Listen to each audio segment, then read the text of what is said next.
maaf ya Bu MC, mic-nya saya pakai dulu dikarenakan kita masih menunggu yang buka acara. Nanti saat yang datang saya kasih balik ya mic-nya biar kita cepat siap, ya nggak? Ada yang belum makan kan? Sama aku juga. Jadi kan ini sebetulnya ini kita mau kasih tahu yang udah pernah kita tahu. Ada yang sudah kasih obat, misalnya kayak dokter udah belajar, terus kayak petugas TP udah tahu, perawat dan farmasi sudah tahu, kemudian yang dari labnya juga sudah tahu. Nah, pastinya seluruh peserta yang di sini yang saya hormati dan saya muliakan, saya ucapkan terima kasih atas waktu yang telah disediakan untuk berkenan hadir pada hari ini. Nah, selanjutnya semua udah pada kenal kan? Kenal. Udah terkenal ini. Gak usah lagi kenalin diri ya. Oke. Nah, yang saya mau perkenalkan adalah siapa? Bapak Dr. Denny. Kenapa? Karena dengan adanya beliau, maka acara ini bisa berlangsung. Ada Bu Nurul, ada Bu Eli yang udah siang malam siapin bahan, siapin rap dan sebagainya. Makanya kita bisa berkumpul di sini. Jadi kita bilang terima kasihnya ke mereka, ya kan? Saya nih mana ada cuma datang ngomong-ngomong aja ini. Kita setelah ini yang penting apa? Satu lagi foto. Terus jangan lupa tanggal 4 ke PKA. Waktu pemilu pilih khas saya. Ya, Dr. Denny makasih ya. Oke, ini nggak tidur tadi malam, jaga malam. Nah, kita nih mau kasih tahu dulu yang pertama tentang apa itu tuberkulosis. Tuberkulosis ini gambaran, kebetulan nggak bawa pen light, jadi ini adalah gambaran dada kita. Dada kita secara keseluruhan segini, kan? Nah, di sini ini ada paru, tempat kita bernafas. Kemudian ada jantung yang berdetak. Jadi paru dengan jantung ini kayak kakak sama adik, masih dalam satu rumah mereka. Jadi sering itu keluhannya itu bersamaan. Assalamualaikum warahmatullahi wabarakatuh. Selamat datang kepada Bapak kita, Pak Rafi'i. Silakan duduk, Pak. Ya, duduk di situ dulu, Pak. Sebentar ya Pak, kita lanjutkan sebentar, nanti datang MC-nya. Istirahat dulu Pak, tarik nafas. Ya, jadi kita dengar dulu sedikit ya Pak paparan tentang apa itu tuberkulosis. Siapa sih tuberkulosis itu? Biar nanti Bapak bisa sampaikan ke petugas ataupun ke siapa aja yang pernah Bapak temuin bahwa tuberkulosis itu bukan penyakit guna-guna. Tuberkulosis itu adalah penyakit yang disebabkan oleh kuman, ya kan? Nah, ini adalah tim kita di Poliparu. Saya, kemudian ada Bu Pris, ada Bu Ira, dan ada Bu Eli. Nah, sedikit. Sebentar ya, MC? Ya, sebentar. Sebentar aja, biar Bapaknya tahu nanti mau jelasin apa. Nah, tuberkulosis itu adalah penyakit menular langsung. Kemudian dia disebabkan oleh siapa? Oleh kuman. Nama kumannya? Kuman Mycobacterium tuberculosis. Itulah kenapa dikenal dengan namanya TBC. Singkatan dari si kuman TBC itu sendiri. Nama kuman penyebabnya adalah kuman Mycobacterium tuberculosis. Dia di mana tadi? Kita bisa dapatkan dia pada saat kita lakukan pemeriksaan. Namanya apa? Pemeriksaan apa dokter? Darah. Kalau dia di dalam darah nanti nama penyakitnya jadi berbeda. Tapi yang kita dapatkan bisa lihat si kuman ini biasanya Ibu Dewi, Ibu Cut yang ada di lab itu akan melakukan pemeriksaan sampel sputum atau sampel darah. Kenapa kita selalu minta? Karena itu yang mau kita betulkan. Betul ini kita buktikan ke pasien bahwa ini adalah penyebabnya kuman TBC. Kelihatan ya melalui mikroskop. Sekarang alatnya pun sudah canggih. Jadi ada alat yang begitu kita masukkan, lakukan pemeriksaan setelah dikasih reagen 2 jam langsung keluar hasil. Langsung tahu ini, oh ini TBC gitu. Kalau dulu pewarnaan dibakar-bakar dulu, dilihat di mikroskop. Jadi bisa jadi ada kesalahan dari human error namanya ya. Jadi TBC ini dia menular secara airborne, di udara. Kuman TBC ini dia bisa mati di bawah sinar matahari. Nah, dia juga menyebar melalui udara melalui percikan. Jadi tadi kan kita bernafas nih, tarik nafas. Kemudian pada saat kita bernafas, kuman itu juga ikut keluar karena waktu kita tarik nafas itu udara yang masuk ke dalam hidung langsung masuk ke dalam saluran nafas kita ke dalam paru. Jadi pada saat pasien itu bersin, kuman itu akan keluar tersebar sebanyak jutaan partikel yang keluar. Nah, pada saat pasien batuk itu akan keluar puluhan ribu. Pada saat pasien bicara, misalnya kayak saya nih lagi bicara gini kan, itu kuman juga ikut keluar, tapi tidak banyak.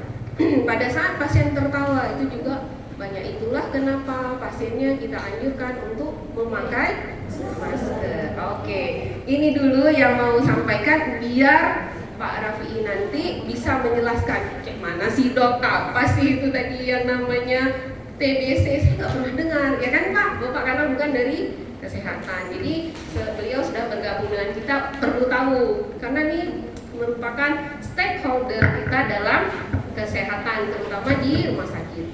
Jadi sementara saya stop dulu, saya kembalikan kepada MC.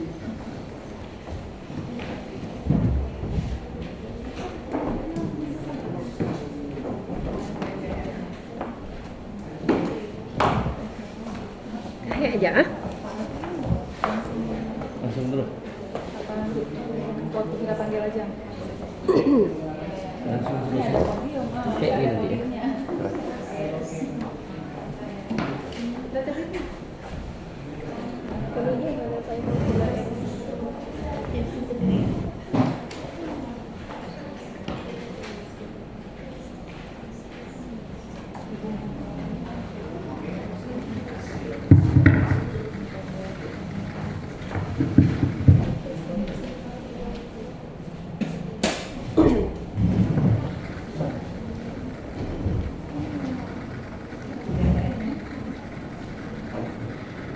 Assalamualaikum warahmatullahi wabarakatuh. Yang terhormat Kepala Bagian Umum dan Keuangan Bapak Rafi'i Ashum, narasumber IHT TB Sensitif Obat Dr. Linda Juli Safriada, spesialis paru, dan para peserta pelatihan yang berbahagia. Segala puji bagi Allah Subhanahu wa Ta'ala yang telah memberikan kita kesempatan dan kesehatan sehingga kita dapat berhadir dalam aula yang berbahagia ini. Salawat beriring salam kita haturkan kepada Nabi besar Muhammad Sallallahu Alaihi Wasallam yang telah membawa kita dari alam jahiliyah ke alam yang penuh ilmu pengetahuan seperti sekarang ini. Selanjutnya saya ucapkan terima kasih atas kehadiran seluruh peserta dan undangan dalam acara IHT TB Sensitif Obat Kamis 2 November 2023. Untuk mengawali acara hari ini, marilah bersama kita membaca surah Al-Fatihah. Pembacaan surah Al-Fatihah dimulai.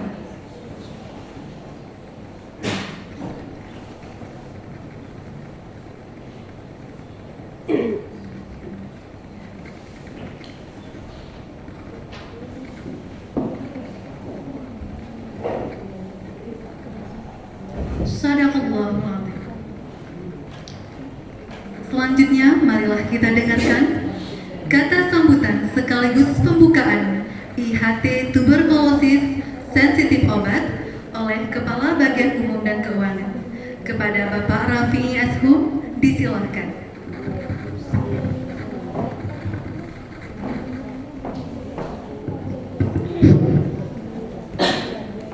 Assalamualaikum warahmatullahi wabarakatuh.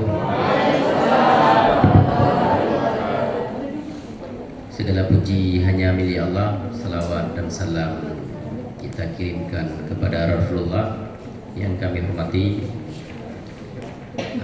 Bapak Dokter dan Ibu Dokter yang sudah berhadir dan menjadi pemateri pada hari yang berbahagia ini, dan peserta acara IHT kalau tidak salah. Jadi kebetulan sebenarnya yang buka acara lebih tepatnya kan Ibu Direktur Dr. Deni ya, cuma dikarenakan Bu Direktur berhalangan hadir dan Dr. Isra pun mungkin tidak ada di tempat, jadi ya diwakilkan ke saya. Jadi bukan dalam artian saya bukan. Jadi untuk mengisi acara.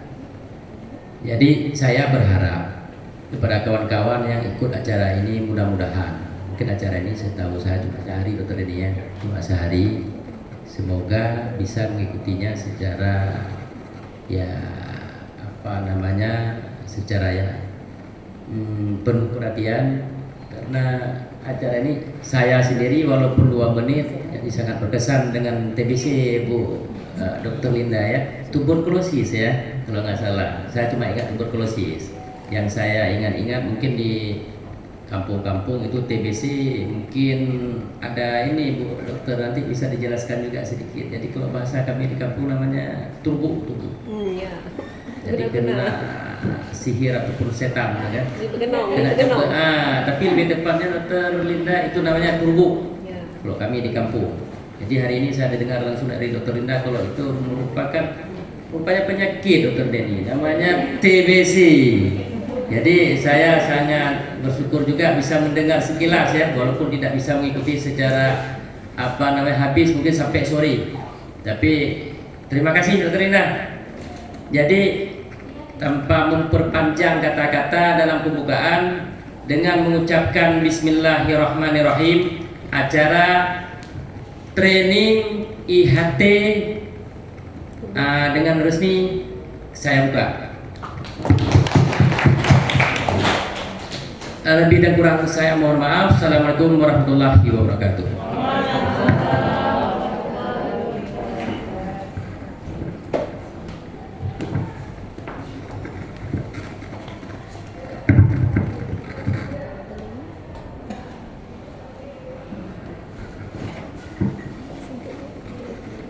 Berikutnya, pembacaan doa kepada Ustadz Rinanda SKM, disilakan.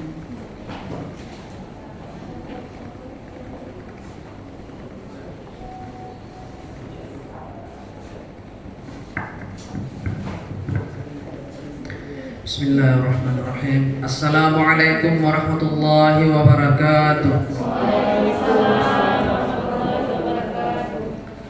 Untuk memberkahi acara kita pada siang hari yang berbahagia ini, marilah bersama-sama kita berdoa. Na'udzu billahi minasy syaithanir rajim. Bismillahirrahmanirrahim.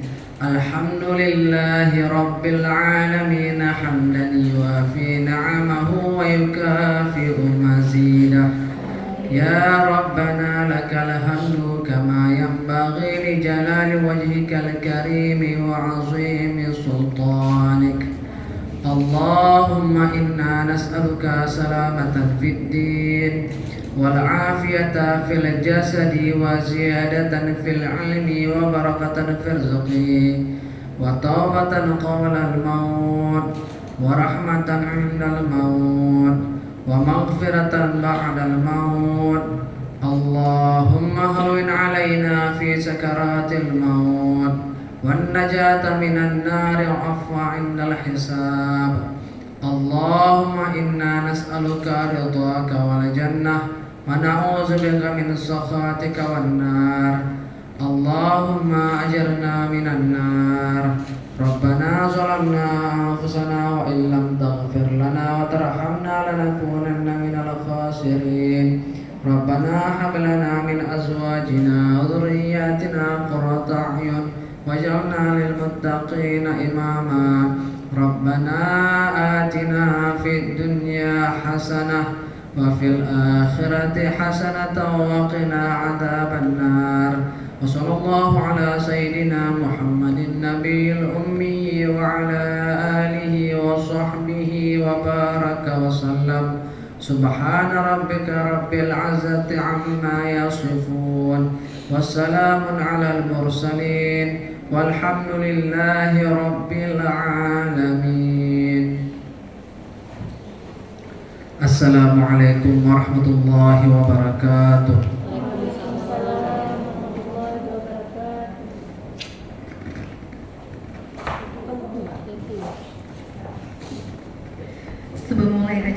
saya Makfira selaku MC menutup rangkaian acara pembukaan IHT Tuberculosis Sensitive Obat. Saya dan panitia mohon maaf atas kesalahan dan kehilafan. Selanjutnya acara akan dipandu oleh moderator kita Dr. Noviana Husdayanti. Akhir kata saya ucapkan Assalamualaikum warahmatullahi wabarakatuh.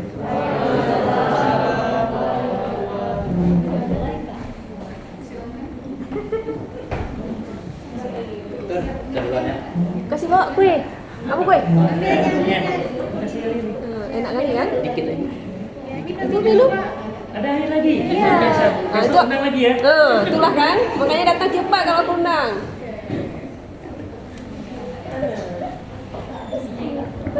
Alah, nggak usah.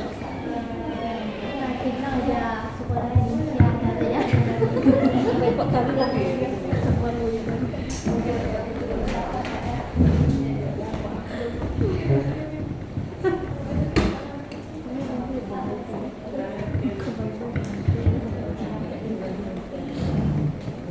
Terima kasih atas kesempatannya Kak Fira.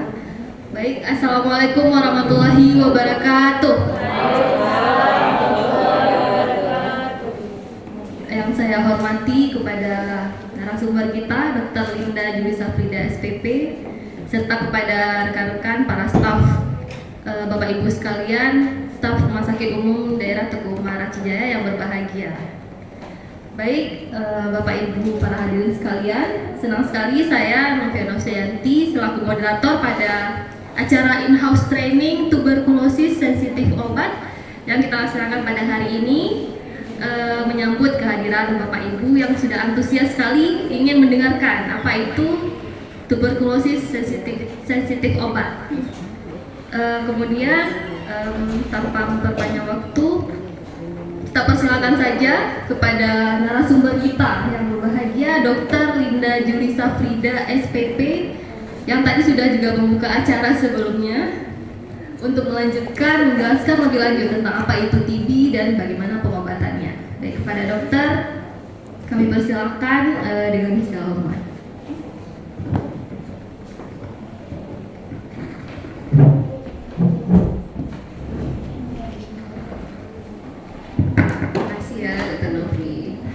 Kita kan mau cepat kan?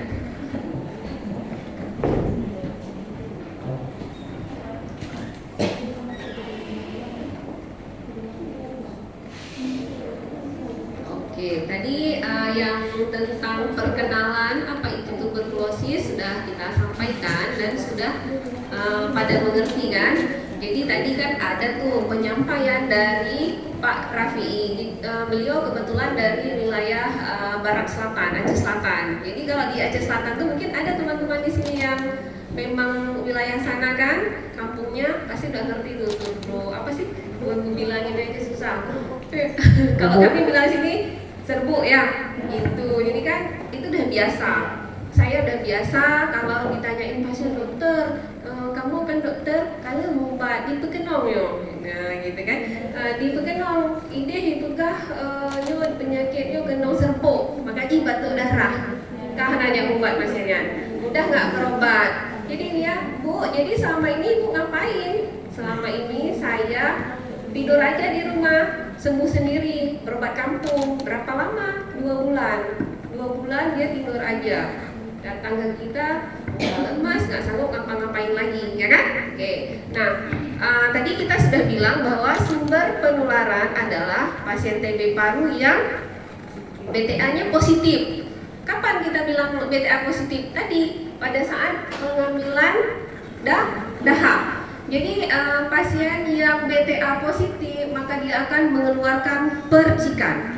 Percikannya itu ada kuman TB pada saat dia bicara, pada saat dia batuk, pada saat dia bersin, kemudian pada saat tertawa itu akan mengeluarkan kuman. Nah itulah pasien yang kita bilang BTA positif. Waktu kita periksa dahaknya positif, itu mengandung kuman TB, maka dia yang akan menularkan kepada kontak eratnya keluarga, kontak eratnya siapa lagi? Orang-orang yang sering dia temui, kontak eratnya di kantor, kontak erat di tempat dia entah duduk makan, bukan sekali 2 kali, keluhannya enggak yang begitu kena saya dengan Dokter Novi, baru ketemu Bini, kebetulan mungkin ada kuman, Dokter Novi langsung terinfeksi, enggak, tapi dia akan terinfeksi pada 2 tahun lagi, 3 tahun lagi, atau pada saat tua. Kuman TB itu duduk aja dia di paru kita, karena ada makrofag di dalam paru, tentara yang ada di dalam paru itu sangat kuat, sehingga akan membentengi kuman itu, bisa sembuh sendiri. Itulah kenapa ada anak-anak yang pernah sakit TB sembuh, kemudian di umurnya sekian tahun dia nggak pernah tahu ada pernah sakit TBC, ya kan? Nah, apa cara pengobatan yang paling mujarab? Pencegahannya kayak mana? Yang sudah ada kuman TBC kita obatin. Kemudian yang berikutnya lagi, nah ini tadi yang saya sampaikan, kita sampaikan bahwa kuman TB itu akan keluar melalui batu, bersin. Jadi ada orang di sekitar itu dia masih sehat nih, masih kuat, dia nggak akan sakit. Tapi kapan dia akan sakit? Pada saat jumlah kuman yang masuk ke dalam tubuh seseorang itu, orang yang sebelahnya nih, jumlah kumannya terlalu banyak. Kemudian apa lagi dokter? Lamanya kontak. Jadi keluarga adalah kontak erat. Kemudian apa lagi dokter? Daya tahan tubuh. Yang paling penting daya tahan tubuh. Jadi setiap pasien kita anjurkan ke pasien makan yang banyak, atau orang yang belum sakit ada keluhan makan yang banyak. Supaya apa? Supaya daya tahan tubuhnya bagus. Daya tahan tubuh bagus, maka tidak mudah sakit. Pada saat tidak mudah sakit, maka kuman tadi mati, tentara yang ada di dalam tubuh tadi mati, ya kan? Nah, kuman dapat bertahan selama beberapa jam dalam ruangan yang tidak terkena sinar matahari. Kalau ruangannya tertutup seperti ini, maka kumannya gampang hidup. Kuman itu bisa hidup di dalam tubuh kita 40 tahun, dorman. Mungkin dia pernah terinfeksi pada masa dia muda, kemudian pada usia dia di atas 40 tahun atau 60 tahun kemudian dia kan lemah kondisinya, geriatri itu lemah, anak-anak lemah, maka dia akan mudah terinfeksi. Next, ini adalah jumlah kuman yang dikeluarkan pada saat seseorang bicara, sekitar 200 partikel. Kemudian waktu batuk sekitar 3.500 partikel. Waktu bersin lebih banyak lagi, 1 juta. Haji tebang, kekuatannya lebih kuat karena apa? Tekanan yang ada di dalam paru kuat. Next. Nah, tadi penularan kemudian ya itu adalah apa namanya? Ada pasien yang memang bawaannya rinitis, alergi, kena cuaca dingin akan bersin. Jadi kita juga jangan sampai jangan sampai apa namanya? Parno, ya kan? Jadi setelah tahu TB ini jangan sampai parno ya, jangan nanti kawannya dihindari. Mungkin kawannya lagi mandelnya kuman, udah jauh-jauh sama kawan kan sesuatu kali kan? Kayak zaman COVID dulu tuh yang pernah di ruang pit nih, diasingin sama teman-temannya, pasti merasa kecil hati kan? Ini gitu juga ya. Jangan sampai kita yang sudah tahu kemudian ada teman kita yang bertugas di ruang tersebut kita kucilkan. Jangan, karena belum tentu kita yang mengucilkan orang tersebut sehat loh. Ya enggak? Iya, jadi ini kuman TB itu tadi saya sudah jelaskan yang ini. Kemudian next, ya. Nah, kenapa dok dibilang TB ini laten? Dia kenapa kita bilang laten? Karena kumannya bisa tidur di dalam tubuh kita selama 40 tahun.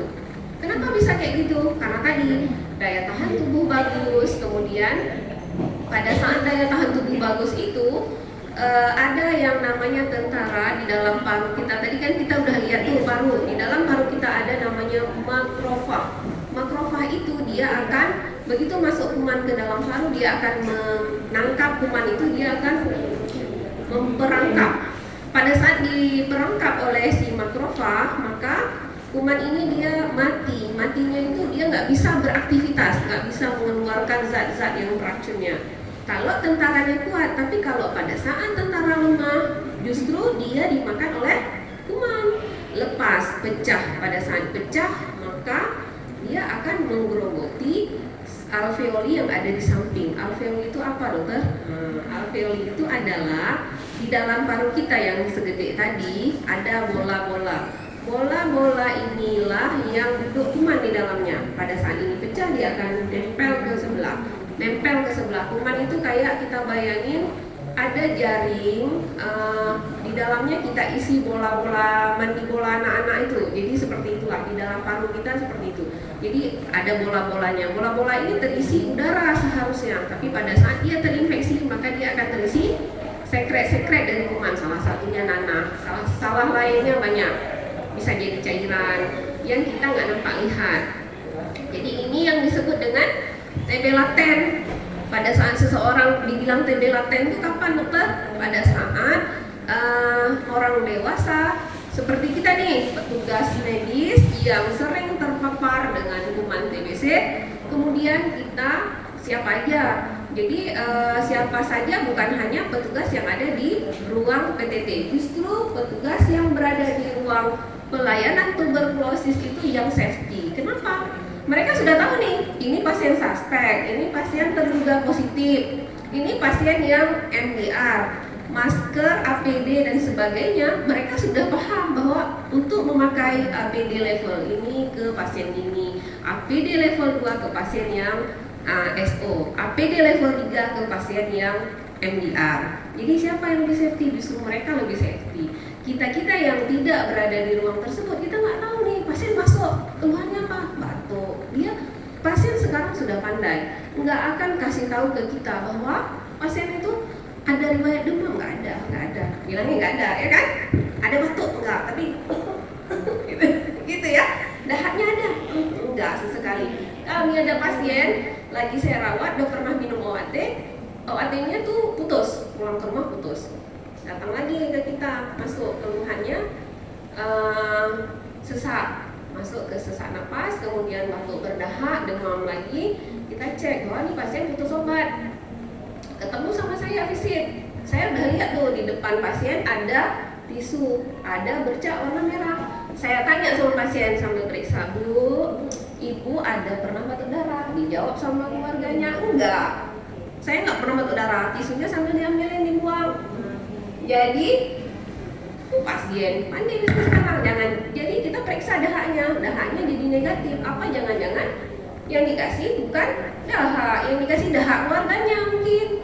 Padahal bab ibu ini adalah pasien positif putus obat. Jadi udah pandai pasien sekarang, karena memang pada awalnya dia sudah menyangkal bahwa dia tidak sakit TBC. Jadi apa TBC itu bisa pilih-pilih? Enggak, anggota dewan ada sakit TBC. Sakitnya lebih parah lagi daripada TBC yang kita tahu nih. Ini kan sensitif obat. Sensitif obat ini maknanya adalah dia masih kuman Mycobacterium yang biasa, yang masih mempan dengan obat yang kita ada, paket yang warna merah dan kuning itu. Tapi pada saat dia minum obat sudah tidak benar, kuman TB ini akan membelah diri dan dia akan bertahan hidup. Dia pada saat kita kasih obat ini udah suka dia minum, besok datang lagi, sebulan kemudian dia nggak percaya kan sakitnya TBC. Banyak orang menyangkal, entah terkait dengan edukasi, terkait dengan pemahaman dia, terkait dengan lingkungannya yang mengucilkan dan sebagainya lah. Akhirnya dia tidak minum lagi obat ini, datang lagi ke dokter lain. Begitu datang ke dokter lain dia merasa nggak nyaman. Akhirnya dia, karena dia udah pandai, dia tahu nih sakitnya TBC, ya ambil obat yang dia ada itu, datang ke apotek, karena memang apotek ada yang punya obat lepasan, beli. Tapi pada saat dia beli kan pandai-pandaian nih orang apotek kan, lo pakai obat lagi nyok, ada dikasih sebiji, misalnya satu jenis saja Maskur, dijual tuh namanya rifampicin aja. Pasien minum terus enak kan, sebentar kemudian dia stop obatnya, datang lagi nanti di 3 bulan kemudian datang lagi. Akhirnya dia datang ke rumah sakit, karena dia ke puskesmas, batuk langsung sembuh, ke rumah sakit ke kita cek dahaknya. Waktu kita tanya medical, dia akan bilang bahwa dia nggak sakit TBC. Saya udah berobat ke bapak ini. Saya udah ke puskesmas ini, dan saya minta obat. Akhirnya kenapa? Kita merasa bahwa dia adalah punya power gitu kan, karena dia mungkin dulu pernah menjabat sebagai apa gitu. Jadi kita kita kasih aja, karena tadi beliau adalah orang penting mungkin di satu daerah. Kasih, kita ikuti keinginan dia, bukan lagi kita ngobatin pasiennya. Akhirnya pasien itu jatuh ke MDR. MDR itu pengobatannya lama 2 tahun dan efek sampingnya banyak. Kemudian efek sampingnya bisa sampai ingin bunuh diri. Pengobatannya sangat lama. Bisa jadi dia sembuh dengan obat ini, bisa jadi kumannya nggak sembuh karena kuman itu dia sama dengan obat-obat yang biasa kita kasih. Pada dasarnya obat TBC ini adalah anti kuman. Anti kuman kalau bahasa awamnya kayak kita kasih antibiotik. Nah, kalau untuk TBC dia sudah dilakukan penelitian, jadi obatnya khusus untuk TBC dikenal namanya obat DOTS, Direct Obstructive Treatment Sensitive. Jadi dia kayak kita gini, kita kasih obat sembuh pasiennya kan kita enak, senang. Kita pun merasa bahwa tanggung jawab kita sudah selesai terhadap pasien ini, kayak gitu. Nah, ini nanti yang menularkan ke kita yang tadi dia positif datang kemana-mana ke rumah sakit aja dia pakai masker sebentar, kemana ke poli paru, selesai itu buka maskernya, duduk di warung, duduk di dekat-dekat kita nggak tahu dia TBC, kita nggak tahu dia MDR, yang tahu siapa dokter paru karena dokter paru yang tahu pasiennya. Jadi, pada saat itu daya tahan tubuh kita bagus, kita tes mantuk. Yang sering lakukan mantuk itu biasanya di anak. Kita pun ada. Jadi lakukan mantuk, keluar nanti diameternya lebih dari 1 mili. Itu dia paten. Bisa diobatin dokter. Kita ngobatin. Kalau di anak mereka pakai skor, kalau kita bisa berikan obat pencegahan. Tapi kalau misalnya kayak kita petugas kesehatan yang selalu terpapar, bisa jadi 20 mm keluarnya gede. Kayak mana nih? Kita kasih obat, kasih obat. Berdoa aja sama Allah, mudah-mudahan kita sehat, ya kan? Oke. Next, jadi ini lagi pasien-pasien dengan HIV. Dokter Fahmi nih pemegang program HIV dan Dokter Denny juga. Jadi pasien HIV dan pasien tuberkulosis ini adalah dia satu ikatan. Perawatnya Dinda, ya kan? Jadi ini satu ikatan. Kenapa? Dia sudah berada di fase imunokompromis. CD4-nya menurun, sel T-nya lemah. Sel T itu siapa? Sel T itu adalah, ini kita kayak ngomong kartun-kartun gitu dulu ya. Jadi sel T itu adalah si tentara yang ada di tubuh kita yang paling kuat. Dia yang akan menghasilkan si makrofag ini kerja. Pada saat dia bagus, maka si CD4-nya juga bagus. Kalau pada pasien dengan imunokompromis, CD4-nya rendah, kuman yang tadi ada di dalam tubuh, kan kita nih Indonesia endemi epidemiologinya itu nomor 2 di dunia TBC. Setelah siapa? Setelah negara Cina. India nomor 3. Indonesia adalah satu pulau di negara mereka mungkin. Sedangkan Cina itu benua, India itu terlalu luas. Wajar kalau mereka di peringkat 1, peringkat 2 dunia. Sedangkan Indonesia artinya apa? Artinya itu sekitar 1/1000 penduduk Indonesia itu bisa jadi positif dengan TBC. Jadi kita tugas kita adalah untuk memberikan pengertian kepada mereka yang belum tahu bahwa TBC itu sembuh dengan pengobatan. Kita didukung oleh negara kita yang tropis. Jadi kemudian negara kita tropis, tingkat ekonomi menengah ke bawah, pendidikan pun menengah ke bawah. Akhirnya terjadilah hal-hal yang tadi kita sebutkan. Serbuk tadi muncul, pemahaman masyarakat terhadap pengobatan tahunya dari dukun bahwa itu dikena-kena gitu. Akhirnya dia nggak berobat. Padahal uang yang dia habiskan untuk pengobatan TBC di rumah sakit jauh lebih murah dibandingkan pengobatan dia di dukun tadi. Pada saat ke dukun ada yang modal kasih emas, ada yang modal kasih seikhlasnya orang kampung, kadang jual apa yang ada, kan sayang. Padahal kalau ke rumah sakit gratis, dibiayai oleh pemerintah. Bahkan kalau dia kita kembalikan ke puskesmas atau dia belum kita kembalikan ke puskesmas, tapi puskesmas tahu bahwa pasien ini kita berikan obat OAT, maka di puskesmas akan dapat susu dari program. Jadi sekarang banyak kelebihan. Kita saling berkoordinasi juga dengan puskesmas. Nanti kalau ada pasien yang kita kasih tahu bahwa ini bapak ini di wilayah kerja ini minta tolong dilihat bahwa beliau sudah kita kasih obat OAT. Nanti dikasih vitamin, dikasih suplemen. Pemerintah segitunya memperhatikan supaya semua orang itu tidak jatuh ke yang namanya apa? Gejala sisa. Kalau udah rusak parunya, maka dia akan rusak paru ini, dia akan sesak nafas. Usia masih muda, sebelah paru udah rusak, sebelah lagi yang ada. Kerjanya udah nggak bisa. Bagaimana cara dia mau cari nafkah untuk keluarga? Bagaimana dia mau jadi ibu buat anak-anaknya? Sendiri aja dia susah, dari sini ke situ jalan capek. Jadi itu yang kita hindari supaya tidak terjadi kerusakan di parunya lebih luas dan cacat. Kalau sekarang orang lebih takut cacatnya itu yang kelihatan, tangan terpotong takut, mata sebelah nggak bisa lihat dan takut. Padahal semua adalah organ yang penting. Tanpa paru maka orang nggak akan bisa bernapas. Gimana dia napas? Paru udah nggak ada. Gimana melanjutkan kehidupannya? Tapi kalau dia nggak ada mata sebelah, masih bisa lihat, masih bisa, nggak ada kaki, masih bisa jalan. Putri Aryani nggak ada mata, terkenal di dunia, ya kan? Orang dunia melihat dia. Nah itu. Jadi kita harus canangkan pada semua orang bahwa paru itu merupakan organ terpenting. Jangan sampai rusaknya itu terlalu parah. Kalau rusak terlalu parah, apapun yang sudah kita buat, yang kuman tadi menggerogoti itu dia cuma sikit aja, yang rusaknya sikit itu sembuh. Kita kasih obat bersih parunya, tapi pada saat rusaknya udah terlalu dalam karena daya tahan tubuh dia tadi, makanan dan sebagainya, orang kampung udah kita kasih obat, udah biarin aja gitu. Nggak lagi diperhatikan makannya, sambil nunggu-nunggu meninggal lagi. Nggak meninggal juga masalahnya, ya kan? Kalau langsung meninggal nggak apa-apa, ya nggak meninggal juga. Kita jadi kadang-kadang harus kasar sampai bilang ini jangan ditunggu meninggal karena ini ada obatnya dan sembuh gitu. Jadi kalau misalnya bahkan kalau yang pada anak itu sembuh sendiri karena daya tahan tubuh dia. Jadi dia namanya nanti jadi TB laten di akhirnya, post TB primer pada akhirnya gitu. Tapi nanti ujungnya berobat kita lagi.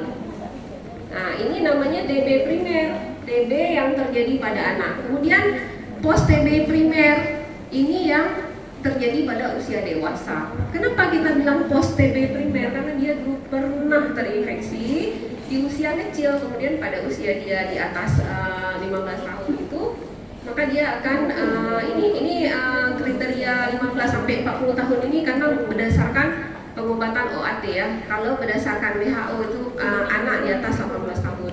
Tapi berdasarkan obat TB 15 tahun ke atas itu sudah menggunakan obat dosis dewasa. Next. Ini just to know aja, sekedar tahu aja biar happy, biar happy ya. Jadi TB itu ada yang berada di paru, ada lagi berada di mana? Ada lagi yang berada di kelenjar. TB kelenjar. Kenapa dokter bisa kayak gitu? Karena tadi kuman TB pada saat terhirup dia akan masuk ke dalam paru, kemudian dari paru dia akan masuk ke kelenjar getah bening. Ikut sistem peredaran di paru itu ada kelenjar getah bening, ada darah. Nanti pada saat jatuh ke TB dia bisa melalui kelenjar lim, bisa ke sini atau di mana ada tempat kelenjar-kelenjar kita ini nempel, ada yang di leher, ketiak, di perut, kemudian ada yang di pinggang. Nah, jadi ini kelenjar lim ini nanti dia bisa berada di seluruh tubuh.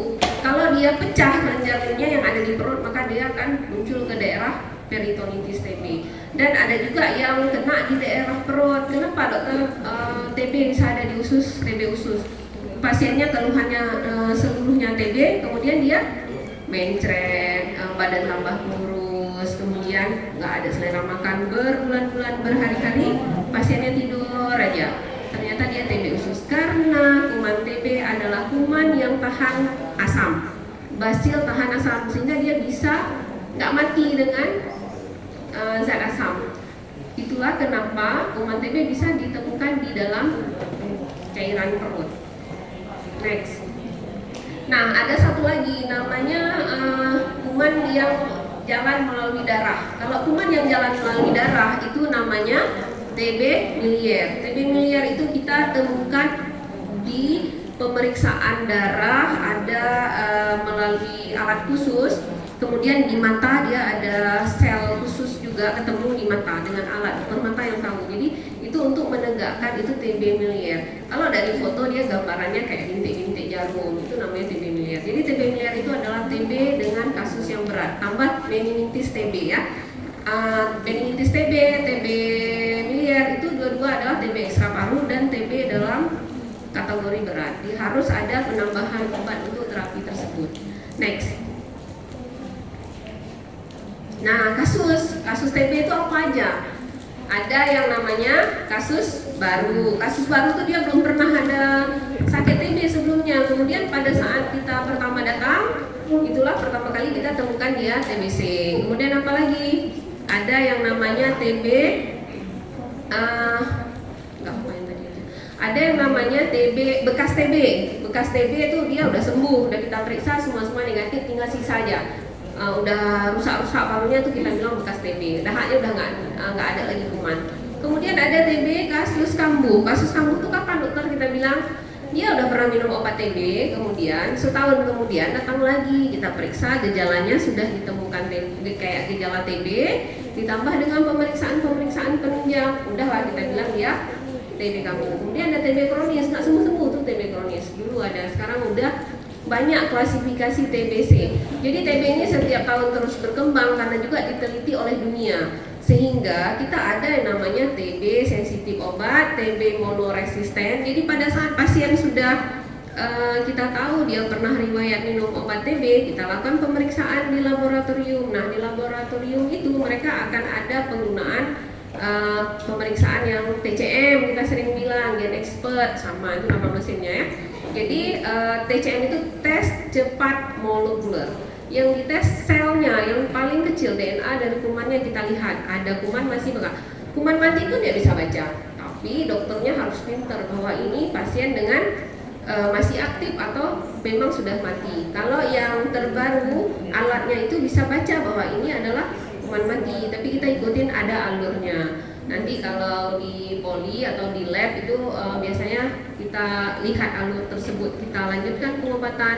Kemudian ada pemeriksaan untuk uji kepekaan obat golongan pertama. Ada uji kepekaan obat golongan kedua. Pasiennya kita kirim ke Banda Aceh ataupun kita lakukan pemeriksaan, sampelnya kita kirim ke Jakarta, ya. Jadi dok, kapan dok kita bilang pasien tuh sakit dok?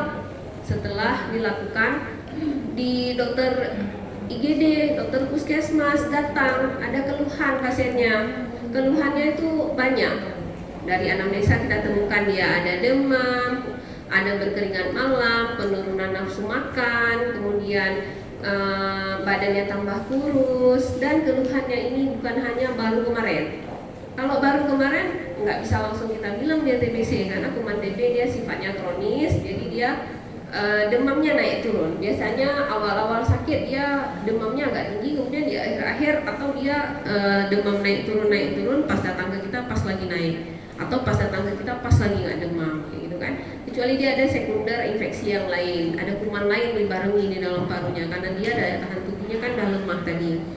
Jadi dari gejala-gejala tadi yang disebutkan, kadang-kadang ada yang sampai batuk darah, ada yang sampai sesak nafas, ada yang sampai badannya itu. Kemarin saya pernah dapat pasien anak tuh dari dokter Kopi. Beliau pasiennya itu sepertinya sudah lama tidur aja, jadi parunya sampai sudah bolong, parunya bolong. Kemudian mana lagi yang bolong ya? Tulang belakangnya kayak bolong. Jadi itu pasiennya tidur di sini bolong, nggak diapa-apain, nggak lama meninggal karena memang sudah berat kali. Jadi kuman itu sampai buat lubang sendiri dia dari nanah biasanya. Kalau ada nanah di dalam saluran napas, dia akan cari tempat terlonggar. Tempat terlonggar itu kulit, jadi dia gampang ditebusi. Begitu tembus keluar, jadi tarik napas buang, tarik napas buang. Tadi, ya kan? Kuman TBC penyebabnya. Jadi setelah kita lakukan pemeriksaan fisik, nanti datang ke dokter, nanti dokter yang periksa betul nggak ada suara-suara yang nggak nyaman, kayak gitu ya, nggak normalnya. Kemudian nanti kita lakukan pemeriksaan lab. Yang penting adalah pemeriksaan laboratorium. Dimanapun lokasinya, kalau TB ekstra paru pun itu tadi yang kayak TB usus. Itu TB ekstra paru namanya. Cairannya kita periksa untuk dilakukan pemeriksaan BTA. Kemudian baru terakhir kita lakukan pemeriksaan foto torak. Nah kalau foto torak itu dia bukan yang wajib kali. Jadi di puskesmas pun ada pasien curiga itu langsung dilakukan pemeriksaan dahak yang pertama. Jadi kalau misalnya dahaknya negatif tapi klinisnya ke arah TB, maka pasien itu dikirim untuk kita lakukan pemeriksaan foto. Kita obatin. Kalau dia sesuai, maka kita obatin sebagai TB klinis. Kalau dia ada bakteri, maka kita obatin dia sebagai bakteriologis. Nanti apa kepentingan pemeriksaannya, dokter? Kepentingannya adalah satu, pada saat kita lakukan pemeriksaan bakteriologis, kita akan evaluasi. Setiap pasiennya harus kita pantau. Udah, kapan kita bilang dia sembuh? Gak ada indikatornya kita sebut sembuh kan? Jadi kita bilang pasien sembuh pada saat satu, kalau setelah minum obat kita periksa kumannya udah nggak ada, atau kalau dia nggak ada dahak, maka kita lakukan evaluasi foto. Fotonya perbaikan, maka kita bilang ini mempan dengan obatnya. Kalau tidak perbaikan, maka dokter akan memikirkan lagi apa yang harus kita lakukan selanjutnya. Jadi setiap pasien itu ada evaluasinya jelas gitu. Makanya nanti kita bisa bilang dia sembuh. Kalau nggak ada dahak dok, kayak mana? Bisa dibilang sembuh? Nggak bisa kita bilang sembuh kalau nggak ada dahak. Namanya selesai pengobatan. Pengobatan 6 bulan selesai, sesuai. Tapi dia nggak bisa kita bilang sembuh karena dia kumannya tidak bisa kita bilang. Jadi kita nggak bisa pertanggungjawabkan. Bisa nggak dok nanti dia setahun lagi muncul lagi? Bisa. Banyak aja gitu. Karena dulu di akhir pengobatan dia nggak mau kasih dahak, walaupun kita bilang tampung dahak, kita mau pasti ini benar masih ada dahak, benar masih ada kuman atau nggak mau. Jadi 2 tahun lagi datang, dokter saya dulu pernah minum obat 6 bulan, akhir pengobatan dulu ada diperiksa dahaknya, enggak dokter. Nah, jadi terulang lagi gitu kan. Nama juga kan masyarakat, kita juga nggak bisa terlalu paksa. Kita berikan yang terbaik, kita kasih pemahaman kalau memang masyarakatnya belum mau menerima, nanti dia akan datang lagi ke kita gitu, ya kan? Oke. Jadi ini tadi yang saya sebutkan ya, nama pemeriksaan laboratoriumnya ada yang bakteriologis, kemudian ada uji kepekaan obat. Obat itu obat TB ada lini 1, ada lini 2. Kenapa dokter? Kayak gitu. Nanti kita berubah di namanya. Kalau dia udah masih mempan dengan yang awal tadi namanya kasus baru, maka obatnya obat yang sensitif obat. Tapi kalau pada saat dia udah nggak mempan, kita lakukan kasus kambuh misal, atau pada saat evaluasi masih positif di bulan ketiga, kita lakukan pemeriksaan namanya uji LPA lini 1, line probe assay untuk obat-obat golongan pertama. Golongan pertama itu ini RHZE, protionamid, ethionamid. Kemudian kalau dia R-nya positif, waktu periksa dahaknya atas bawah merah, itu namanya R-nya resisten.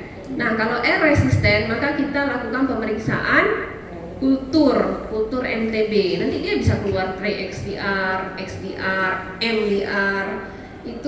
Itu ada maknanya. Maknanya adalah dia resisten dengan beberapa jumlah obat. Salah satu obat TBC itu levofloxacin, itu adalah obat golongan 2. Jadi kadang-kadang pasien, dok saya nggak pernah minum obat TB dok, tapi dia sering beli levo. Ternyata pas kita periksa, levo itu bisa dijual bebas karena kita masih di Aceh. Tapi kalau di Indonesia, Jakarta, Bandung itu udah nggak boleh lagi pembelian obat-obat antibiotik di bebas. Mereka harus ada resep. Levo itu adalah obat golongan 2, sehingga obat levo itu kalau diperiksa bisa resisten, tiba-tiba resisten pasiennya. Padahal dia belum pernah minum OAT, ya kan? Kita ada tuh pasien-pasien yang kayak gitu. Nanti ada lagi uji-uji yang lain, uji serologis. Itu yang sekarang bisa dilakukan pemeriksaan di Zainal Abidin, uji yang LPA lini 2. Kalau kita LPA lini 1 masih kirim ke Jakarta. Itu perkembangan ini adalah uji biakan. Jadi uji biakan ini nggak perlu tahu ya, orang lab biasanya yang kerjain. Mereka juga yang belajar. Ini yang namanya alat TCM. Jadi alat TCM itu gampang lah ya, enggak ya. Yang biru itu adalah catering namanya. Satu pasien satu ditanggung oleh negara, oleh WHO. Total pemeriksaan saya sering tanya sama orang ini, pasien tuh kapan pernah masuk. Kalau misalnya masuknya dalam waktu dekat, saya minta dulu KTP-nya, kita cek. Karena dalam satu pasien ditanggung untuk pemeriksaan TCM ini setahun 2 kali. Jadi kita kan nggak boleh sia-siain. Kalau masih bisa kita pakai, tapi kalau nggak bisa kita pakai, evaluasi dengan BTA. Kalau masih curiga dia TB, cek dengan BTA. Ini namanya tes cepat molekuler. Nah, ini tadi yang alur saya sampaikan bahwa TBC ini ada alurnya. Pada saat dia terdeteksi nanti, ini nggak yang perlu tahu kali, tapi sekedar tahu aja bahwa kalau ketemu hasil dahak, jangan ketriknya ada yang ultra, ada yang ketrik biasa. Jangan langsung kita bilang pasien ini resisten. Ada, ikutin alur.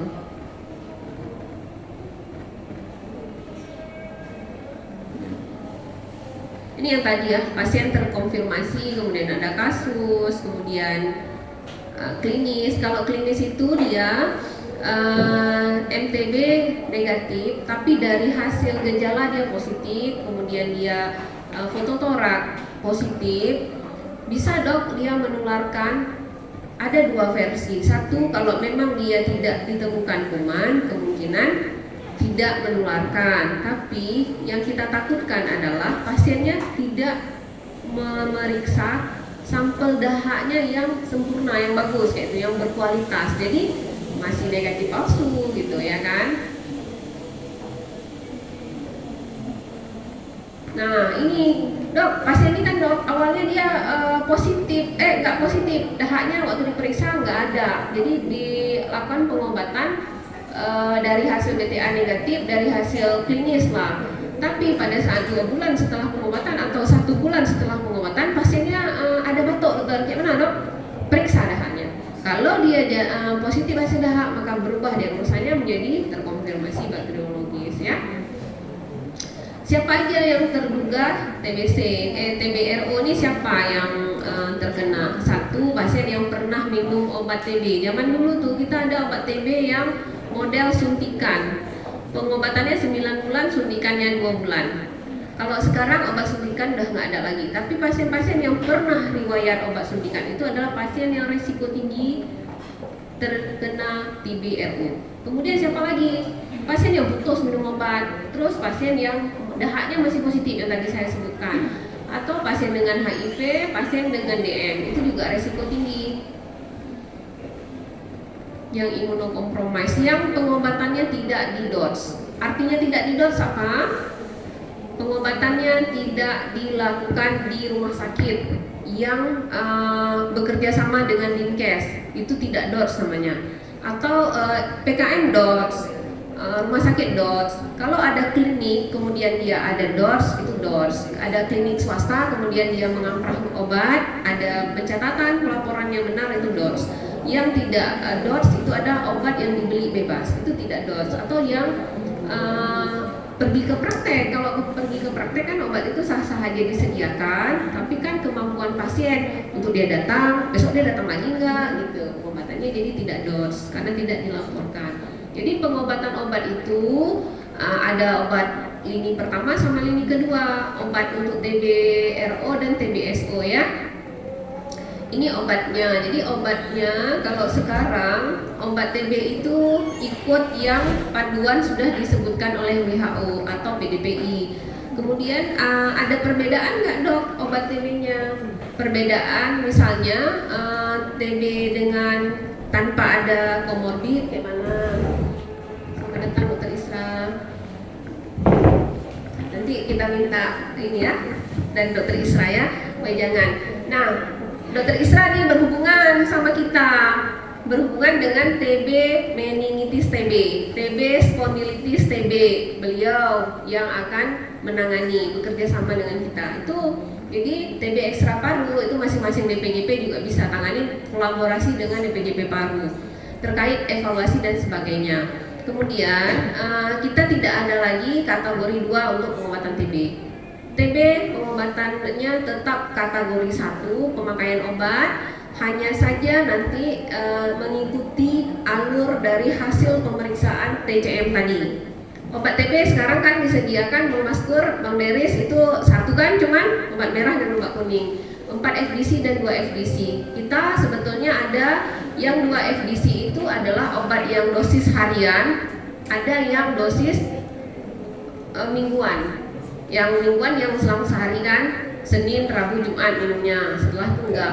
Tapi ada kasus-kasus tertentu kita nggak bisa berikan selang sehari. Pasien-pasien dengan gejala berat, pasien yang kerusakan paru berat, kemudian pasien dengan DM, pasien dengan gangguan imunokompromis yang lain, misal kita lihat lagi pasiennya, perlu diberikan obat harian, perlu diberikan obat yang mingguan tadi 3HR itu ya. Jadi tetap evaluasinya wajib, jangan lupa cek tadi DH-nya, cek fotonya setelah akhir pengobatan, akhir fase intensif kita evaluasi supaya kita tahu pasiennya sembuh atau enggak. Klinisnya juga wajib kita periksa klinisnya. Kalau klinis nggak perbaikan, kita jadi tanda tanya ada apa ini? Jangan-jangan ada sesuatu yang lain ya kan? Nah, ini dia panduan minum obatnya, dia sesuai dengan berat badan. Nanti yang paling nggak enak itu apa? Yang paling nggak enak itu adalah pada saat pasien bilang, dok saya nggak enak habis minum obat.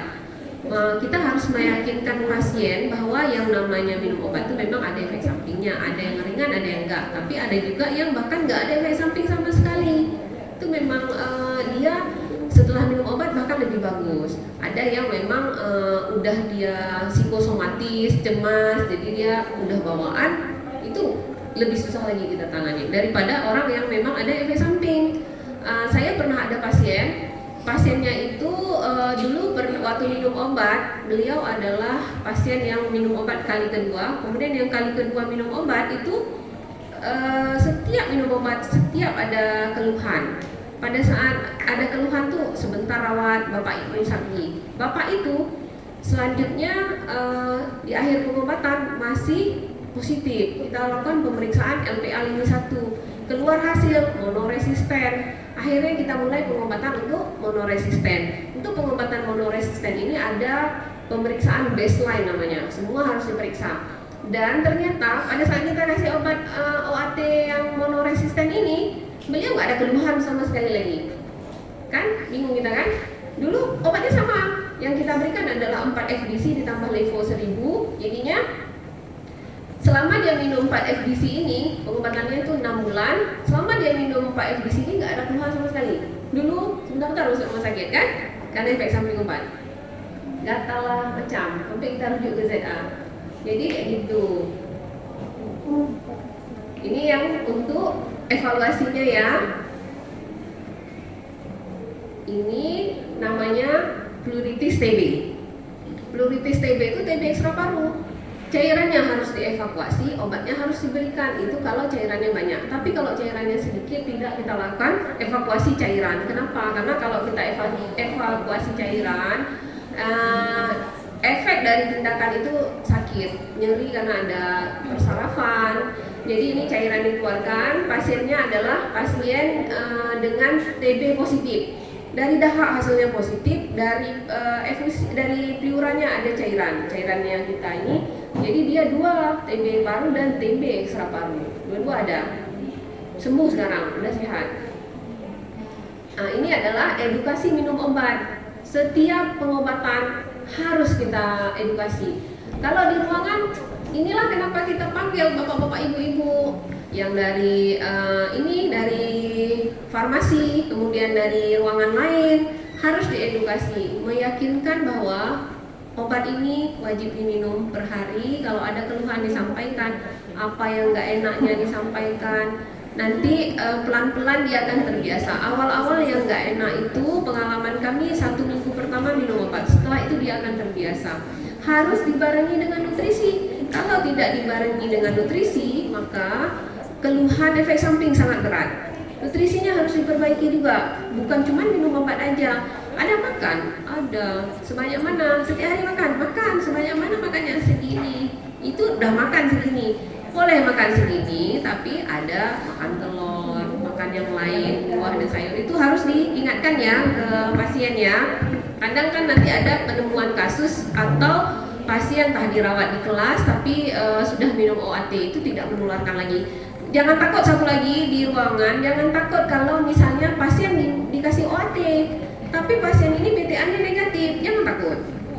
Kan sekarang itu BTA-nya negatif, OAT-nya udah dikasih, semua kamu tuh dari ujung rambut sampai ujung kaki lari ke PTT, pasien nggak sempat ini pun ganti apa transfer pasien sebagainya. Jangan takut, kalau BTA-nya negatif tidak menularkan, jadi dia bisa dirawat di kelas, tidak menularkan, hanya dari klinis ataupun DPJP-nya. Ini kan membenarkan, jangan sampai nanti teman-teman yang ada di ruangan panik ya.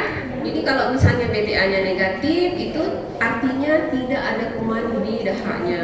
Kemudian kalau dia sudah pengobatan fase akhir, udah di 6 bulan, 2 bulan terakhir masuk, misalnya sakitnya yang lain atau mau dioperasi, dia boleh dioperasi. Artinya kan dia minum setelah 2 minggu.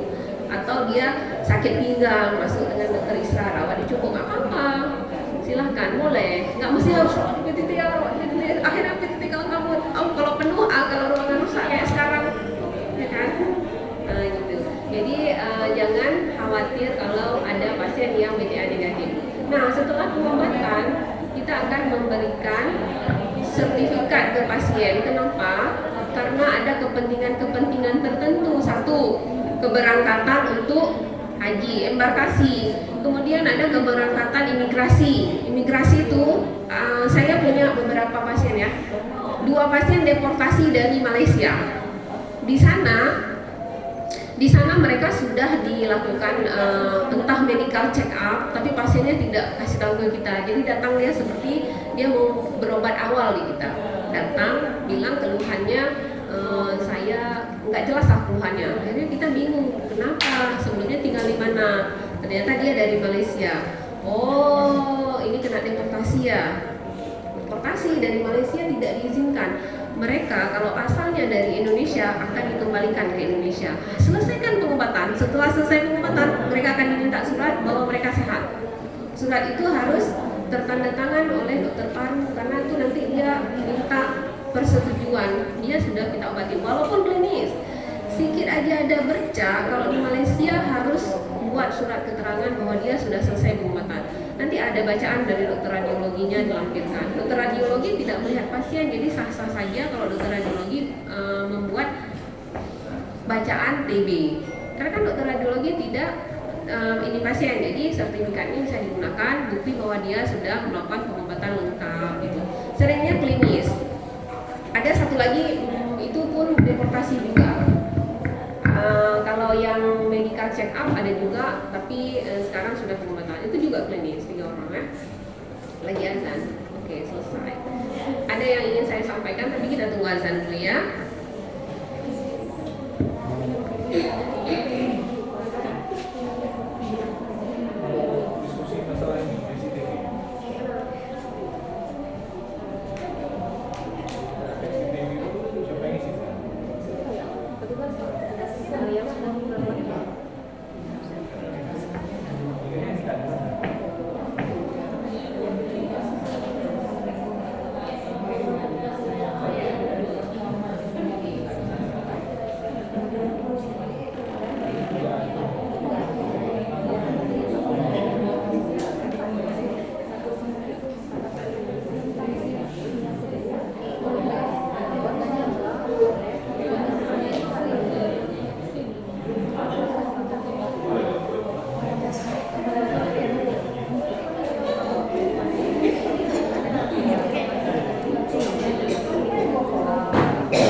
Oke, terima kasih. Kita lanjut ya.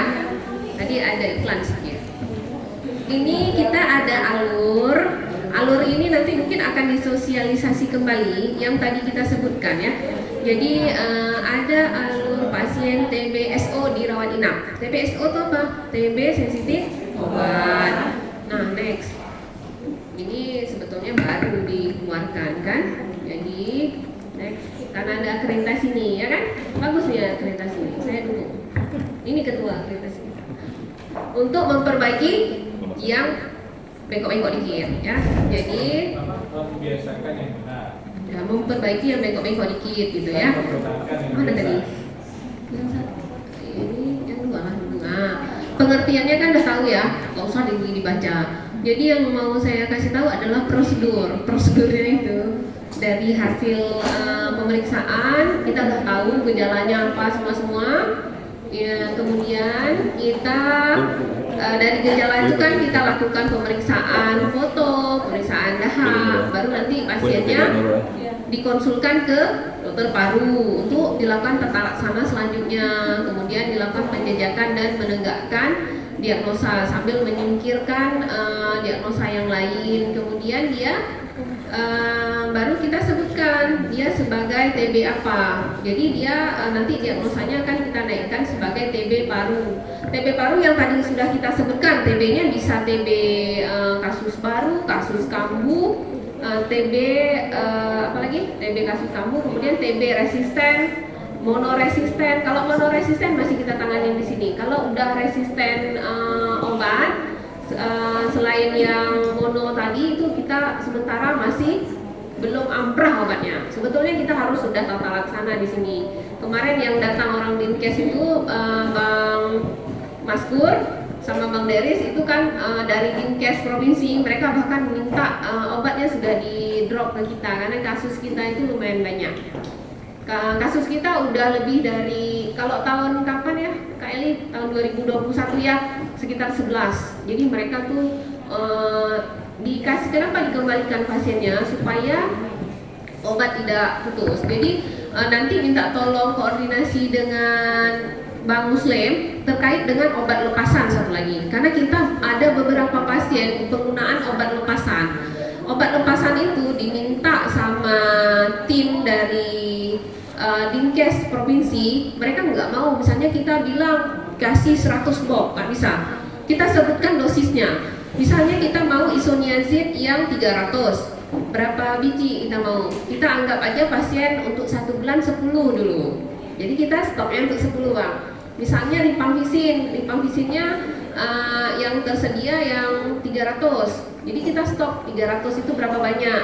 Rata-rata kan yang pakai dewasa tuh. Disesuaikan aja. Nggak mungkin pasien TB yang berat badan lebih dari 75. Saya ada beberapa pasien, tapi kan pasiennya nggak kita kasih obat lepasan. Rata-rata pasien yang memerlukan obat lepasan itu adalah pasien yang kurus, malnutrisi. Jadi berat badannya itu berkisar di antara 40 sampai 45. Ya kan Kak Eli? Itu yang kita kasih obat lepasan. Jadi ada beberapa pasien kita tuh ada yang sampai putus obat karena dia nggak punya obat, kita nggak punya obat lepasan.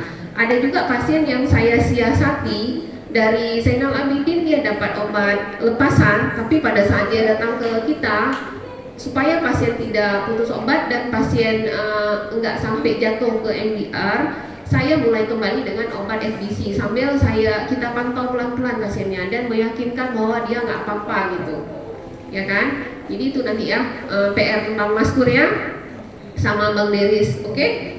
Obat lain juga tolong, jangan sampai pasien sesak nafas nggak ada obat. Ini kalau untuk TBSO dirawat inap, sebaiknya pasien dirawat di ruang isolasi. Kalau BTA-nya positif atau masih suspek, diusahakan pasien itu kita rawat di ruang isolasi. Kenapa? Kalau enggak, yang sayang adalah petugas kita. Semua akan terpapar. Kalau di ruang non isolasi itu masker itu barang langka. Non isolasi ya, masker barang langka. Semua biasa jalan, tidak terbiasa dengan penggunaan APD. Itu sudah lazim itu. Bukan saja di tempat kita, mungkin di rumah sakit tipe A pun demikian. Yang enggak, mungkin dia di rumah sakit yang udah GCI, itu di luar negeri. Nah itu iya, mereka sudah sangat ketat dengan itu kan. Tapi kalau untuk di ruang isolasi mereka sudah terbiasa karena begitu masuk ke pintu sebelah sudah ada APD. Mereka ada pintu-pintu pembatas karena dasarnya ruangan itu adalah ruangan pinere yang kita jadikan ruang isolasi, sehingga itu isolasinya sudah ini, tinggal kita perbaiki dikit aja sama kapasitas bed yang mungkin masih sedikit. Jadi kadang-kadang petugasnya juga sangat kalang kabut kalau lagi pasiennya banyak. Tapi kalau sementara ada keluhan-keluhan dari kawan-kawan yang ada di ruangan, ada pasien yang BTA negatif, nggak usah khawatir yang terlalu kali, sambil nunggu ruangan disiapkan, boleh di situ dulu. Kalau nggak ada ruangan, boleh di situ dulu. Itu kalau pasien BTA negatif. TB ekstra paru lagi, TB ekstra paru tidak masalah dirawat di ruang biasa. Misal dia kecuali dia ada infeksi yang lain yang perlu dirawat di isolasi, pasien HIV. Tapi kalau misalnya dia nggak ada infeksi lain, TB-nya TB klinis aja, OT silahkan, boleh rawat di ruang biasa. Karena kita kurang ruangan. Dia pun sebetulnya kalau kita rawat di ruang isolasi, itu rawatnya di ruang suspek yang BTA negatif. Jadi ada ruang BTA negatif, ada ruang yang BTA positif. Yang positif ini betul-betul kita jaga. Namun kita jaga pasien nih. Dilema kita, keluarga pasien tidur di situ, keluarga pasien nggak pakai masker.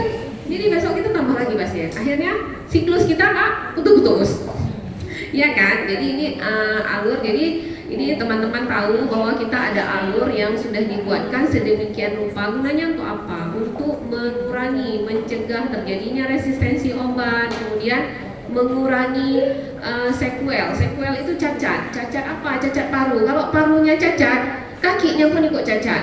Kalau pasiennya sesak napas, dia nggak sanggup beraktivitas dan sebagainya, maka kakinya akan mengecil. Pada saat kaki mengecil, badan nggak sanggup tumbuh lagi, jadi pasien teristirahat, ya kan?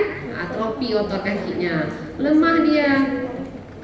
Oke, ada lagi yang mau kita sampaikan, satu lagi itu, nah ini prosedur lab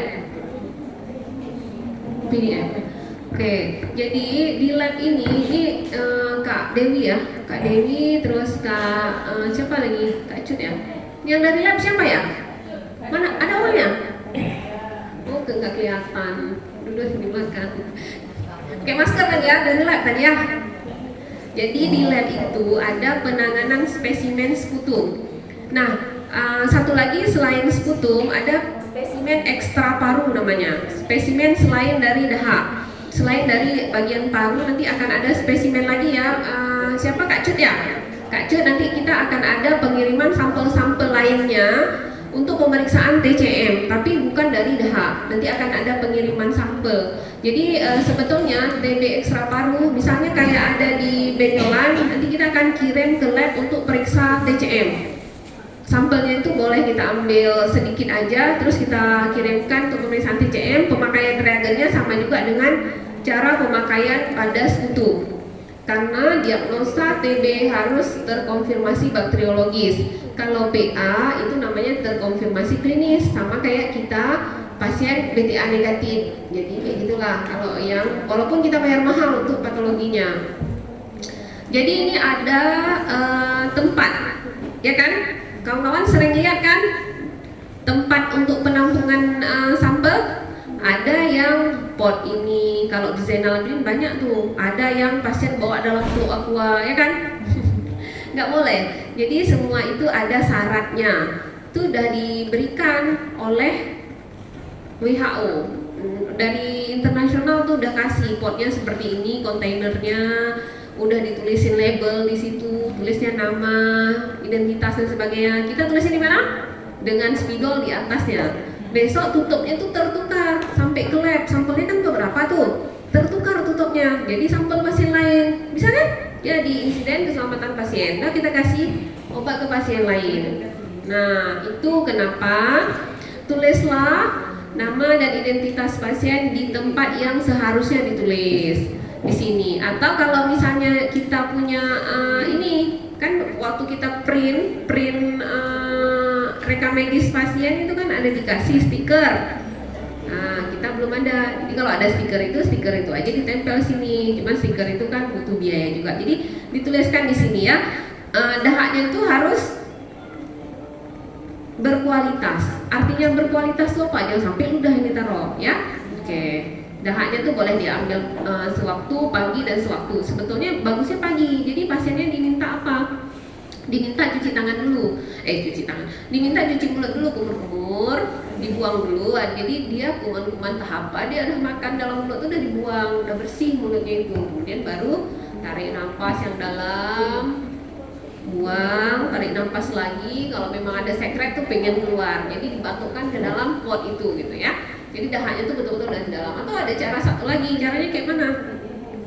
Suruh berdiri pasiennya loncat-loncat. Selain kita kasih obat, jadi kadang-kadang kita kasih obat, pasiennya tidur aja. Kalau tidur aja refleks batuk jadi nggak ada. Jadi pasien-pasien yang dengan pneumonia itu, misalnya dia tirah baring lama, pasien stroke tirah baring lama cenderung ke pneumonia community karena dia tidur aja. Ada gaya gravitasi yang bikin kuman itu akan berada selalu di bawah, sehingga dia nggak ada keluhan, tapi parunya tuh rusak karena dia nggak ada aktivitas, sesak nggak ada terasa, dia kan nggak duduk. Pada saat dia udah duduk, kalau sekretnya udah berlebihan, baru dia akan batuk, ya kan? Jadi itu untuk pemeriksaannya. Kalau pasiennya buru-buru kita mau lakukan pemeriksaan sampel, ada yang kita kejar, jangan sampai kita kasih obat antibiotik karena pasiennya ada pneumonia, kadang kita kasih antibiotik, kemudian sampelnya kadang udah nggak ada dahak, pasiennya udah sembuh, jadi nggak ada dahak lagi. Besok kita minta dok ada, padahal semalam tuh masuk dengan batuk berdahak. Dari IGD dok, pasien batuk berdahak dok, oke. Periksa dahak besok pagi ya dek, oke. Besok pagi dahak udah nggak ada, aduh udah pening kita. Padahal kita perlu kan, pasien kami keren lagi di poli kan. Pasien datang dengan keluhan batuk berdahak, heboh lah, batuk dahak, sesak napas segala macam. Oke bu, ini karena gejalanya nih kan TB, kita yang tahu kan. Jangan dulu kita bilang sama pasiennya TB, pulang dia nggak balik lagi. Periksa dahak ya, kita bilang gitu kan. Periksa dahak, yang kita kasih obatnya cuma GG sama vitamin aja. Apalah situ pokoknya ada vitamin GG, biar dia pulang senang kan. Tapi padahal kita perlu apa? Dahak tadi. Seminggu lagi datang. Bu, ada hantar sampelnya ke lab. Belum. Kenapa? Nggak ada lagi batuk, udah sembuh. Ayah, berpisan kita. Mungkin boleh katanya. Itulah yang kadang-kadang bikin kita gemes, ya kan? Jadi kadang-kadang tuh sampai ke lab juga sampel yang dikirim itu cuma air liur, ya kan, Bucut. Jadi itu dilema kita berhubungan dengan pasien. Nah, ini setiap rumah sakit wajib ada sputum-boot namanya. Sputum-boot ini gunanya untuk apa? Dia nggak mesti tertutup, boleh kayak cuman terminal telepon aja kayak gitu, nggak apa-apa. Atau kayak gini aja, yang penting terbuka, sinar matahari bisa masuk. Yang penting ada adalah tong sampah. Yang penting ada adalah air untuk cuci tangan sama sabun. Setelah itu udah nggak ada ini lagi. Pasien yang diminta tampung dahak di sini supaya dahaknya tadi nggak kemana-mana. Kan tadi kita udah ngomong kan, dahak kalau batuk sebanyak mana keluar? Ribuan kan? Kalau bersin jutaan. Nah gitu. Jadi diminta batuk di tempat tertentu. Kuman TB akan mati 4 jam setelah terkena sinar matahari. Itu salah satu kenapa kita minta pasien yang sedang berobat TB berjemur di matahari. Karena berdasarkan penelitian, hasilnya itu menunjukkan orang Indonesia, padahal kita curah matahari sangat tinggi. Orang bule aja pergi ke kita ini berjemur. Kadar vitamin D yang ada di dalam tubuh orang Indonesia itu rendah. Makanya kemarin waktu kasus COVID banyak yang sakitnya berat. Ini gitu juga.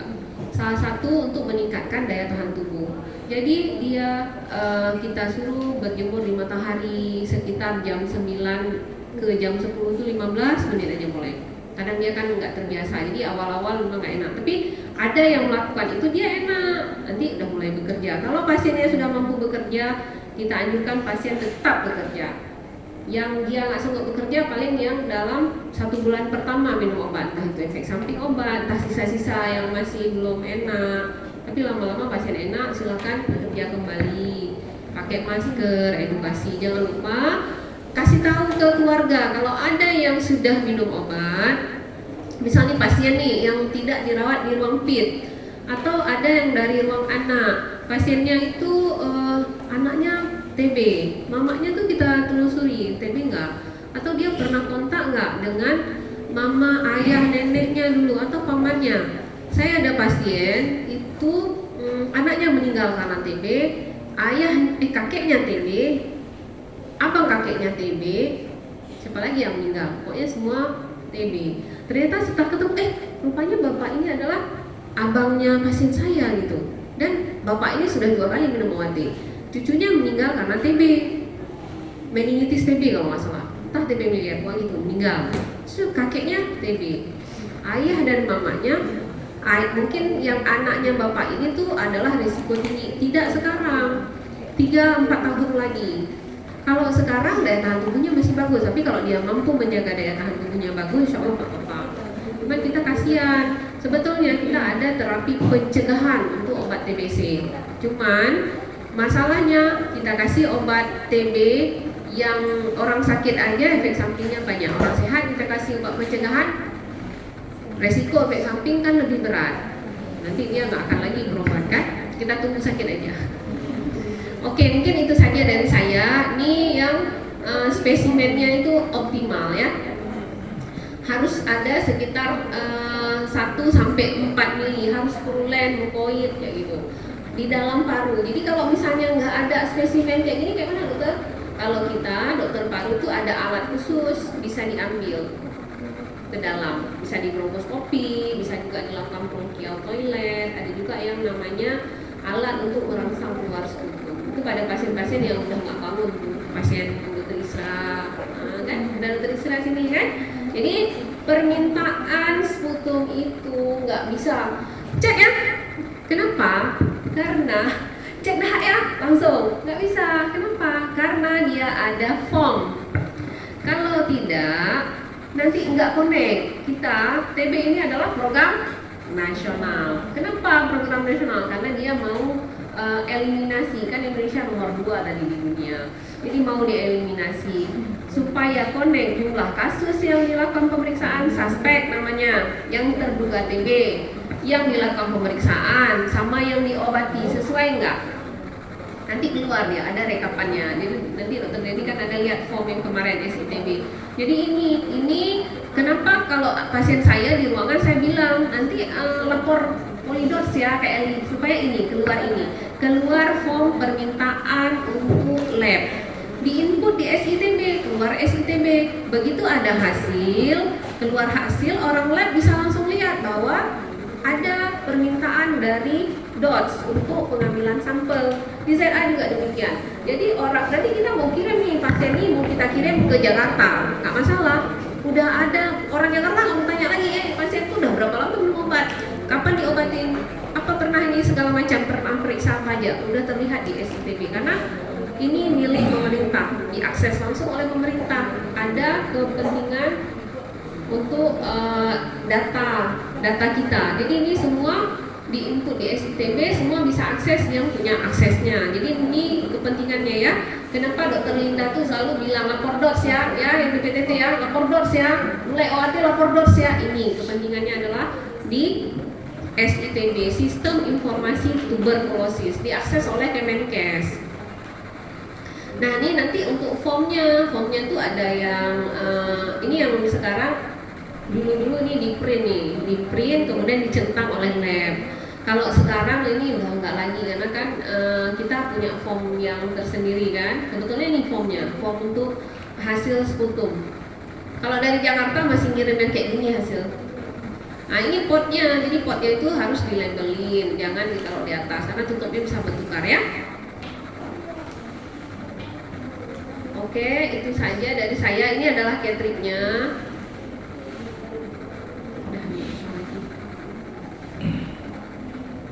Ini orang lagi. Oke, itu aja ya. Terima kasih ya semuanya, nggak usah ditanya lagi. Kalian kan udah pada tahu. Nggak usah tanya, nggak pengen tanya. Karena ini kita kan di ruangan. Yang penting yang mau kita kasih tahu itu udah pada tahu, udah pada ngerti. Yang di farmasi tugasnya apa, yang di ruangan tugasnya apa. Kemudian dari dokter IGD juga sudah banyak paham. Sebetulnya kita semua sudah belajar. Cuman ada hal-hal yang terlupa, kita ulang kembali ya kan. Ini bukan untuk ilmu baru, tapi sama-sama mereview kembali ya. Kakak yang dari lab juga, yang dari gizi juga ya, Lisa Blackpink. Itu panggilannya Lisa Blackpink. Dari gizi ada tutup muka dia. Jadi dari gizi juga selalu membantu kita di ruangan kalau ada pasien yang kasusnya perlu penanganan dari gizi. Tadi saya bilang supaya efek samping obat berkurang. Karena sering tuh pasien waktu dirawat di ruangan enak, tapi waktu udah pulang kok udah lemas lagi. Ini bedanya apa? Di rumah kan minum obat juga, makan juga kan? Lisa Blackpink dulu. Oke ya, saya akhiri. Nggak usah lagi MC kan? Iya, oke. Ini saya kembalikan ke moderator ya. Terima kasih ya semuanya. Assalamualaikum warahmatullahi wabarakatuh.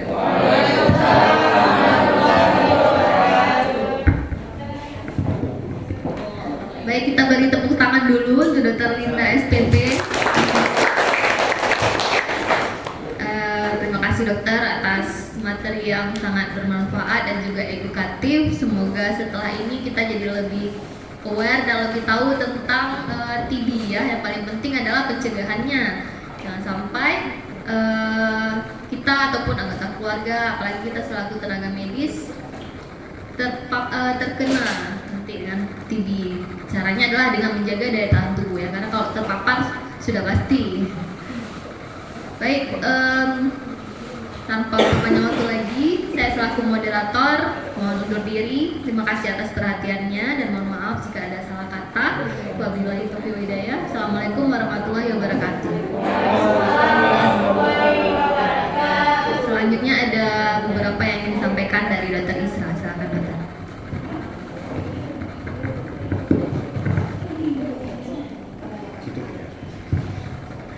Baik, bismillahirrahmanirrahim. Saya minta waktu 5 menit. 2 minggu yang lalu berarti sebelum selesai dirawat, saya ditugaskan sama Dinkes dan Ibu Direktur untuk menghadiri PPM.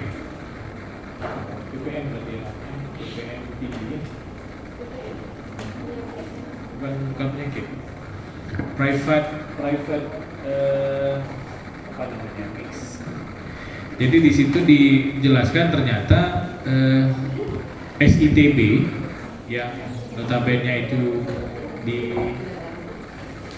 diisi oleh petugas, ternyata harus ada juga dari pihak manajemen yang mengawasi bersama dengan Dinkes.